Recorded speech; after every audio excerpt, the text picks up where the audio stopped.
Hi friends, నేను మీ శ్రీనివాస్ని. ఈరోజు మనం చూసుకుంటే ఓమన్లో విపరీతమైన వర్షాలు అయితే పడ్డాయన్నమాట.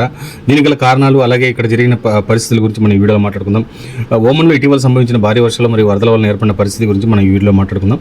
ఓమన్లో భౌగోళిక మార్పుల వల్ల ఇటీవల అకాల వర్షాలు మరియు ఆకస్మిక వరదలు పెరిగాయన్నమాట. దీనిపై ప్రధాన అంశాలు చూసుకుంటే మనకు కారణాలు చూస్తే అల్పపీడన ద్రోణులు అంటే లో ప్రెషర్ సిస్టమ్స్ మరియు అరబిక్ సముద్రం నుండి వచ్చే తేమ వల్ల తక్కువ సమయంలోనే భారీ వర్షపాతం నమోదవుతోంది. ప్రభావిత ప్రాంతాలు చూసుకుంటే ముఖ్యంగా మస్కట్, అల్బతీనా మరియు ముసందం ప్రాంతాల్లో వరద ప్రభావం ఎక్కువగా కనిపిస్తోంది. నష్టం చూసుకుంటే రోడ్డు కొట్టుకుపోవడం, వాడీలు పొంగి పొరలడం వల్ల వాహనాలు కొట్టుకుపోవడం వంటి ఘటనలు జరిగాయి. కొన్ని సందర్భాల్లో ప్రాణ నష్టం కూడా సంభవించింది. ముఖ్యంగా స్కూల్ బస్సులు వరదల్లో చిక్కుకుపోయిన ఘటనలు తీవ్ర దిగ్భ్రాంతికి గురిచేసింది.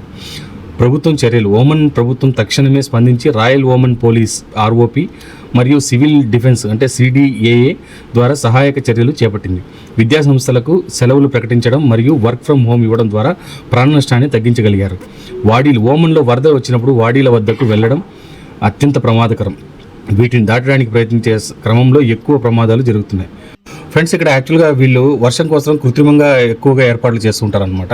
ఎందుకంటే వీళ్ళకు మామూలుగా సంవత్సరానికి ఇన్ని రోజులు వర్షం పడుతుంది అనేది అయితే లేదు, ఎప్పుడైనా అప్పుడప్పుడు పడుతూ ఉంటుంది. వీళ్ళు ఎక్కువగా కృత్రిమంగా ఎక్కువ వర్షపాతాన్ని మేఘాన్ని మదించి తర్వాత వర్షం తెప్పించుకుంటుంటారనమాట. కానీ ఈ మధ్య కాలంలో వీళ్ళకి ఒకసారి ఇంతకుముందు కూడా మనకు దుబాయ్లో ఒక భీకరమైన వరదలు అయితే వచ్చాయి. మీరు చూస్తున్నారు కదా, ఇది బర్దుబాయ్ అంటే మనకు గోల్డ్ షాప్లో అవన్నీ ఎక్కువ ఉండే ప్లేస్ ఇదే అనమాట.